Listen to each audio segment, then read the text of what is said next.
Hello and welcome to Billy Ho Sports.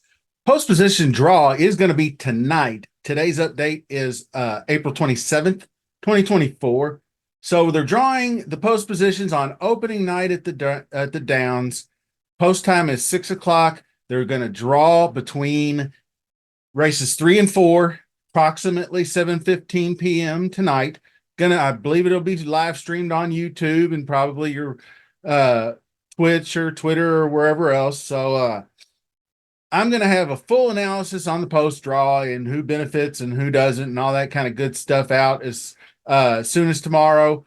But today I wanted to discuss some news, top contenders working out, and what some of the other cappers are saying about them from what the videos and whatnot that I've watched.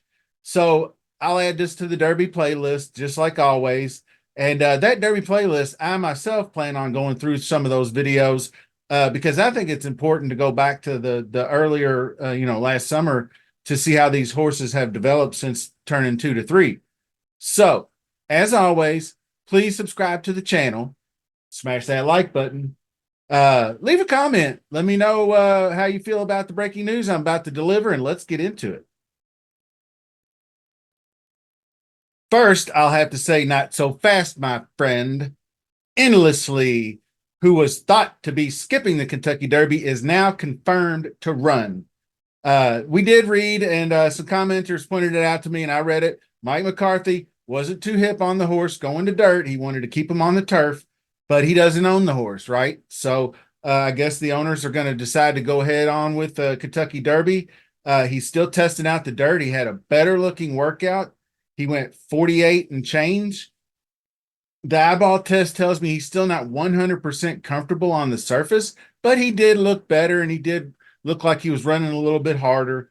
So he will be in the field.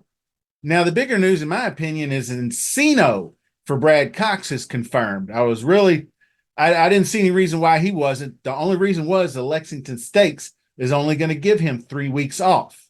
So he's turning it around quick. And that's not always bodes well. I do believe Charismatic had that quick turnaround from the Lexington Stakes and won the Kentucky Derby, but he did. I believe he got injured in one of the other 2 races, probably Preakness.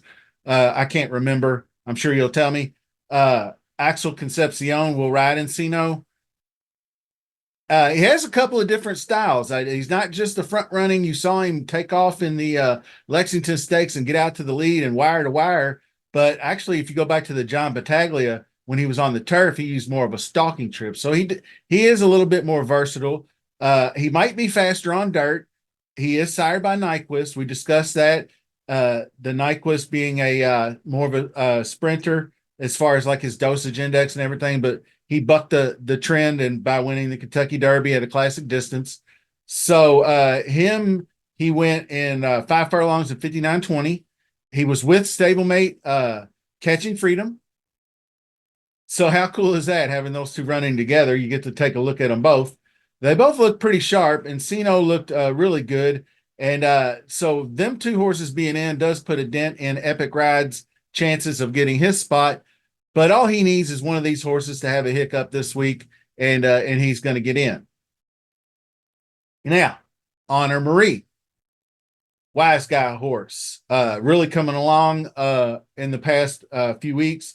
He worked 5 in 59.2.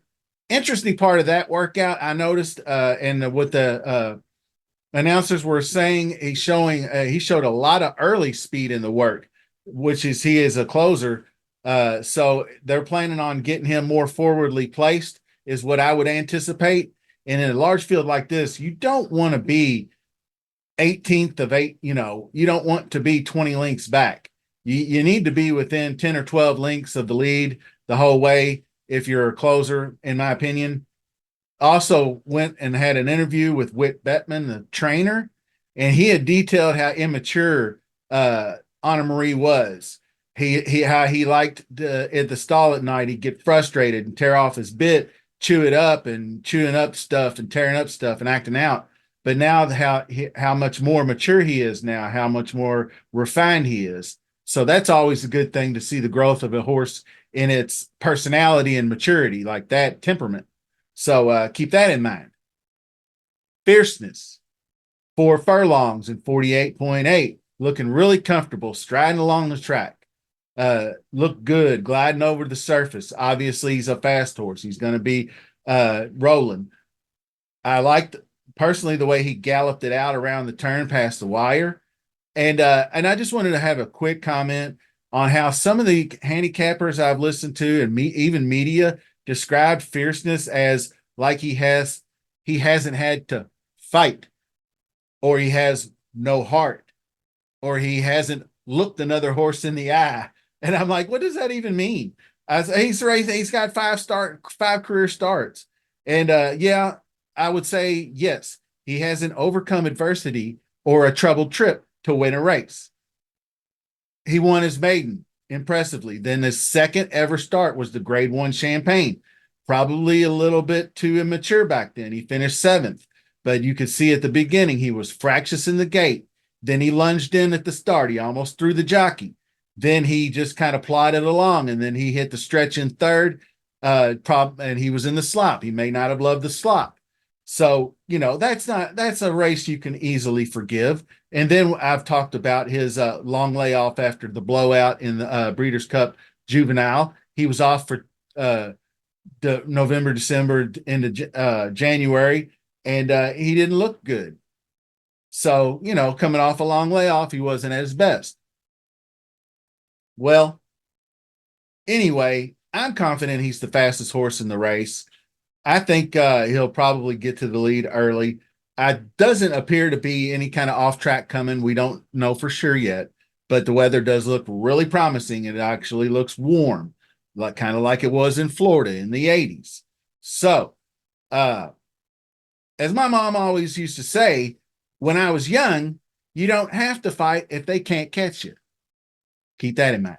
All right, then. Now, if he does break slow or gets caught wide, obviously he's in trouble. But anyway, next up, this horse I think I believe might even overtake Fierceness as a favorite. Sierra Leone. He is getting a lot more chatter, and a lot more of these cappers and people on shows are convinced he's going to win the race. Uh, and it makes sense to me. He's a monster of a horse. He's a great horse, Chad Brown. He's a very popular trainer. He costs $2.3 million at auction. So he's a big body closer. He can fly down the stretch. He eats up turf. I mean, not turf as in grass, but dirt. Domestic product is same style. Those two were interesting to watch in their workouts together. So we've heard all these knocks on Fierceness. Well, there are some knocks on Sierra Leone too. Has been a little bit trouble in the gate, acting up a little bit, which adding in this monster crowd that's expected. I can't imagine how loud it's going to be there if the weather, especially if the weather's good. This is going to be maybe the biggest crowd that ever graced Churchill Downs for Kentucky Derby. So be on the lookout for that.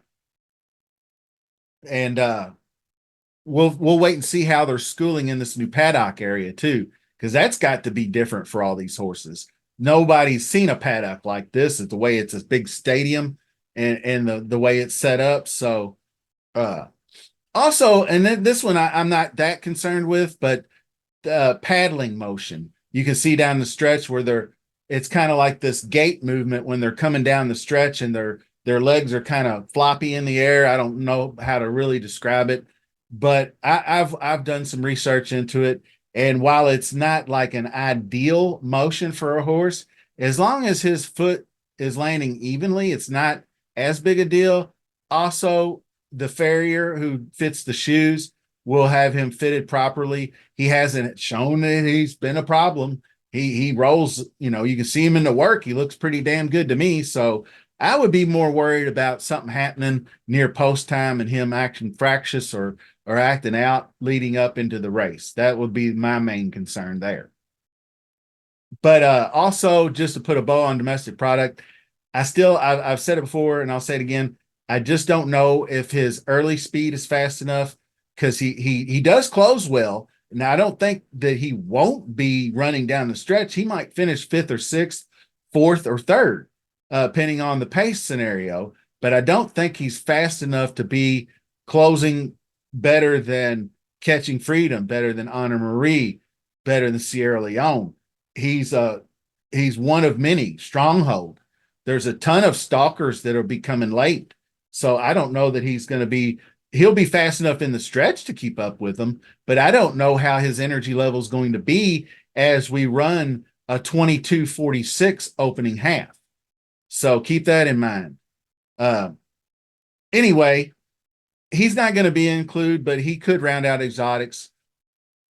So I just wanted to get this update in because we had the confirmation, actual news to report. Be on the lookout for the post position show. I'll do the analysis on that as soon as tomorrow. Enjoy opening night at Churchill Downs. I do wish I was going, but I'm not going to be able to make it. Well, I guess until next time, see you soon.